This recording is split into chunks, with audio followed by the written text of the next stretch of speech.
కొత్తగూడెం ప్రగతి మైదానంలో 78వ స్వాతంత్ర దినోత్సవ వేడుకల్లో ముఖ్య అతిథిగా రాష్ట్ర వ్యవసాయ శాఖ మంత్రి తుమ్మల నాగేశ్వరరావు పాల్గొని జాతీయ జెండాను ఆవిష్కరించారు. అనంతరం జిల్లా కలెక్టర్ జితేష్ వి పాటిల్, ఎస్పీ రోహిత్ రాజుతో కలిసి పోలీస్ గౌరవ వందనం స్వీకరించారు. ఈ సందర్భంగా మంత్రి తుమ్మల నాగేశ్వరరావు ప్రజాపాలన పేరుతో రేవంత్ రెడ్డి ప్రభుత్వం చేపట్టిన భద్రాద్రి జిల్లా సమగ్రాభివృద్ధి గురించి వివరించారు. ఇక రైతు భరోసా పథకంపై 2024 నుండి 2025 సంవత్సరానికి మార్గదర్శకాలు రావాల్సి ఉందని అన్నారు. రైతు భరోసా, రైతు బీమా, రుణమాఫీ పథకాలతో పాటు సకాలంలో ఎరువులు, విత్తనాలు అందిస్తున్నాం.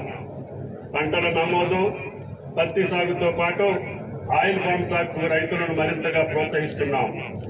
జిల్లాలో 23-24 యాసంగి కాలానికి 1,77,646 మంది రైతులకు 268,16,88,000 రైతు భరోసా పథకంలో భాగంగా నిధులు నేరుగా రైతు ఖాతాలో జమ చేశాం.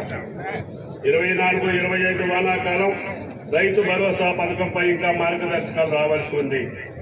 రైతు బీమా కింద మరణించిన 645 రైతు కుటుంబాలకు 5 లక్షల చొప్పున 32,25,00,000 ఆర్థిక సాయాన్ని అందించాం.